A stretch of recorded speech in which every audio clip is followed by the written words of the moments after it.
जय Hind and welcome to our Chhatragarh YouTube channel.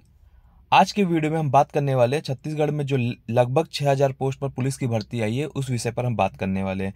और ये वीडियो एक तरीके से स्ट्रेटेजिकल वीडियो होने वाली है जिसमें हम स्ट्रेटेजी पे डिस्कस करेंगे कि आगे आप लोगों को क्या स्ट्रेटेजी अपनाएं जिससे आप लोगों को मैक्सिमम से मैक्सिमम बेनिफिट मिले और आप लोगों का सिलेक्शन निश्चित रूप से हो पाए। तो इस विषय पर हम आज बात करने वाले हैं। साथ में एक चीज़ और बता दूं कि आने वाले 1 से 2 दिन में मैं आप लोगों के लिए क्या बड़ा प्लान कर रहा हूँ वो पूरा का पूरा डिस्कस करूंगा। और आप लोगों के लिए बहुत अच्छा प्लान कर रहा हूँ जिसमें निश्चित रूप से आप लोगों को सफलता मिलेगी अगर आप लोग उसको फॉलो करेंगे। तो चैनल में जो भी नए हैं और या वीडियो को नया देख रहे हैं तो उन सभी से रिक्वेस्ट है कि आप लोग प्लीज़ चैनल को सब्सक्राइब कर लीजिए। अगर आप लोग सीरियस तरीके से कांस्टेबल भर्ती की तैयारी कर रहे हैं तो यकीन मानिए आप लोगों के लिए मैं बहुत ही अच्छे तरीके से आप लोगों की तैयारी कराने के लिए प्लान कर रहा हूँ।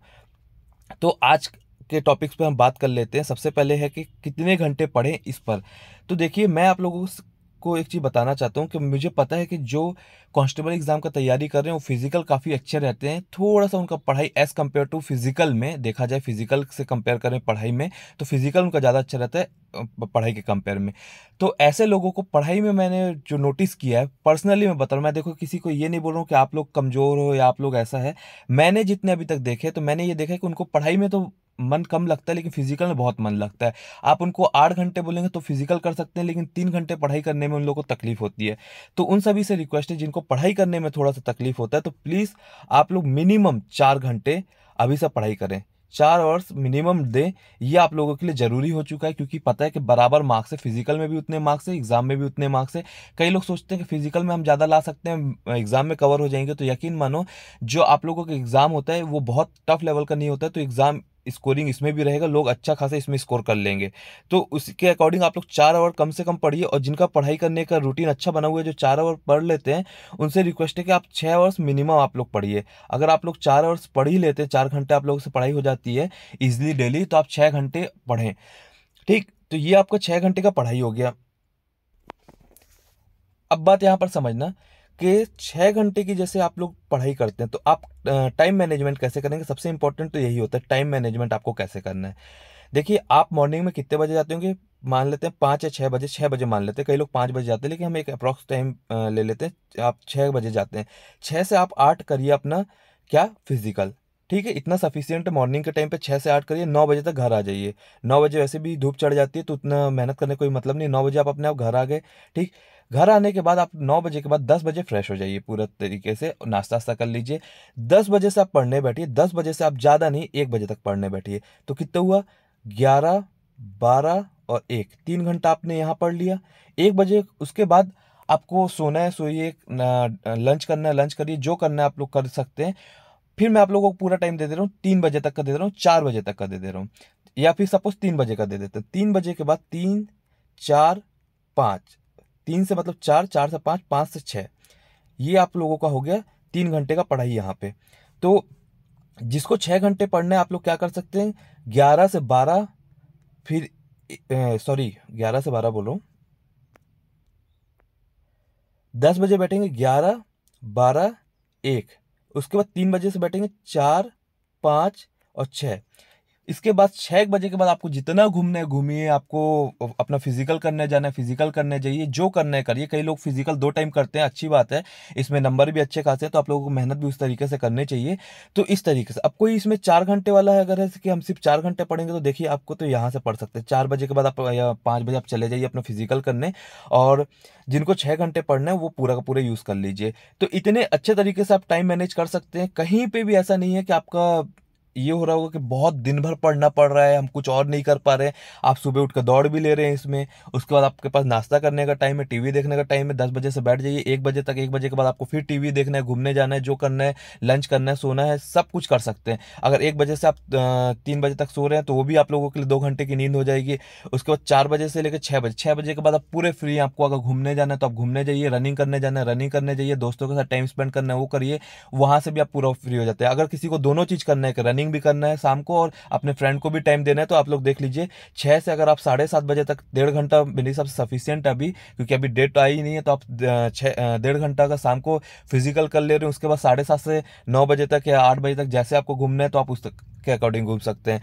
तो ये प्रॉपर आप लोगों के लिए टाइम मैनेजमेंट मैंने बता दिया कि आप क्या कर सकते हैं। आने वाले वीडियो में मैं आप लोगों को ये भी बताऊंगा कि इन टाइम मैनेजमेंट जो आप लोगों को 4 से 6 घंटे का मैंने आपको टाइम बताया, तो इसको किस किस तरीके से पढ़ना है, कौन कौन सब्जेक्ट पढ़ना है, क्योंकि बहुत सारे सब्जेक्ट ऐसे होते हैं कि जिसको आप मॉर्निंग में पढ़ेंगे तो ज़्यादा बेनिफिट होता है, दोपहर में सपोज पढ़ेंगे तो उसमें नींद आती है। तो इस तरीके से सेपरेट उसके लिए वीडियो आएगा। हर चीज़ एक वीडियो में बता देंगे तो समझ में नहीं आएगा। फिलहाल ये हमारा स्ट्रेटेजी वीडियो, तो इसमें आप लोगों को मैं पढ़ने की स्ट्रेटेजी बता देता हूँ।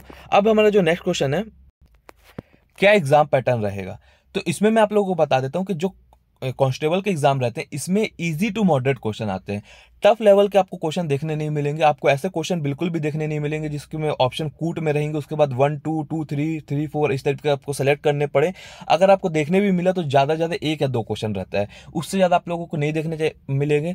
वन लाइनर के आपको क्वेश्चन मिलेंगे जिसमें रहेगा कि इसका पिता कौन था, इसने किस सन में किसको मारा, इस तरीके से आपको क्वेश्चन रहेंगे। डायरेक्ट फैक्चुअल क्वेश्चन, फैक्ट वाले डाटा रहते हैं, आप याद करेंगे तो आपको इजीली याद हो जाते हैं। तो इस तरीके से आपको मेहनत करनी है। अब मैं यहाँ पे एक चीज़ आप लोगों को समझाना चाहूँगा कि आप लोग अभी इसमें से बहुत सारे लोग होंगे जो कोचिंग में जाएंगे, और कोचिंग में जाएंगे और बोलेंगे कि हमको कांस्टेबल की तैयारी करनी है। वहाँ पे आपको बोलेंगे कि कांस्टेबल हम तैयारी करवा देंगे, हमारा पीएससी का बैच चल रहा है, उसमें आप ज्वाइन कर लीजिए, आप लोगों का इजीली पीएससी से आपको कांस्टेबल हो जाएगा। नो डाउट आप पीएससी लेवल का पढ़ाई कर लेंगे तो आपको कांस्टेबल इजीली निकल जाएगा। लेकिन अगर आपको कम टाइम में मैक्सिमम आउटपुट चाहिए तो जो कांस्टेबल का रिक्वायरमेंट है आप उसको करिए। आपको वहाँ पे पता चल रहा है पूरे का पूरा रटा रहे हैं, लंबा लंबा कूट वाले क्वेश्चन के हिसाब से पढ़ा रहे हैं, और वो आपका यहाँ आना नहीं है, तो क्या मतलब देगा ऐसा। दूसरी चीज, आप पीएससी की तैयारी करने जाएंगे तो पीएससी में मैंने अधिकतर कोचिंग्स में देखा है कि पीएससी में जो आपका जीएस पोर्शन रहता है उसको बहुत ज़्यादा वेटेज दे के पढ़ाते हैं, और as compare to CSAT वाला जो मैथ्स रीजनिंग रहता है उसमें उतना ज़्यादा वेटेज देते नहीं है। लेकिन यहाँ पे आपका मैथ्स रीजनिंग का वेटेज है, तो उसके हिसाब से भी आपको स्ट्रैटेजी बनानी पड़ेगी। मैं आपको बता रहा हूँ, पढ़ा हर कोई सकता है, लेकिन स्ट्रैटेजिकल तरीके से हर कोई नहीं पढ़ा सकता है। हर एग्जाम का पैटर्न अलग होता है, हर एग्जाम को क्रैक करने का एक स्ट्रैटेजी अलग रहता है। अगर हर एग्जाम का सेम पैटर्न रहता तो एक ही इंसान हर पेपर को क्रैक कर लेता है। जो इंसान एसएससी पढ़ता है वो पीएससी नहीं निकाल सकता, जो पीएससी पढ़ सकता है वो एसएससी नहीं निकाल सकता। उसी पैटर्न से निकालने के लिए हर कोई हर कुछ निकाल लेता है, लेकिन सेम पैटर्न को फॉलो करके नहीं निकाल सकता। उसको अपनी स्ट्रैटेजी चेंज करनी पड़ेगी, पैटर्न चेंज करना पड़ेगा। वही चीज़ आप लोगों के साथ है। जो आप लोग इस एग्जाम के लिए तैयारी करें, आपको खुद को समझना है कि हमारे लिए क्या क्या ज़्यादा इंपॉर्टेंट है, कहाँ से कितना क्वेश्चन आ सकता है। रही बात और अच्छे से समझाने के लिए, तो मैं एक पूरा आप लोगों को प्रीवियस ईयर के पेपर लेके आ जाऊंगा, जिसमें आप लोगों को पूरा दिखाऊंगा कि आप लोगों को क्वेश्चन कैसे आते हैं। तो उस हिसाब से फिर मैं आपको बताऊंगा कि किस सब्जेक्ट में कितना ज़्यादा आपको फोकस करना है। पूरी की पूरी एक आपको जो प्रीवियस ईयर का पेपर उसको पूरा सॉल्व करवा दूंगा और दिखा दूंगा कि क्वेश्चन कैसे आते हैं और किस सब्जेक्ट से ज़्यादा क्वेश्चन आते हैं। तो ये भी मैं आप लोगों के लिए लेकर आऊँगा, तो उसके लिए भी आप लोगों को टेंशन नहीं है। इसके बाद जो हमारा नेक्स्ट क्वेश्चन था, कितने मार्क्स में सिलेक्शन होगा, तो ये भी एक सेपरेट वीडियो रहने वाला है। कारण मैं इसका बता देता हूँ, क्योंकि आप लोगों को मैं चाहता तो इसी वीडियो में एक चीज़ दिखा सकता था कि देखिए पिछले साल इतना गया है तो इस बार भी इतना जाएगा, लेकिन इससे कोई भी मतलब नहीं रहता है। मैं आप लोगों को बता दूं, प्रीवियस ईयर के कट ऑफ से कोई मतलब, प्रीवियस ईयर के आप एग्जाम पैटर्न से समझ सकते हैं, वो हेल्पफुल रहता है। क्वेश्चन का लेवल समझ सकते हैं कैसा आता है, मानता हूँ, लेकिन कट ऑफ मायने नहीं रखता। क्यों नहीं मायने नहीं रखता, ये आप लोगों को समझा देता हूँ।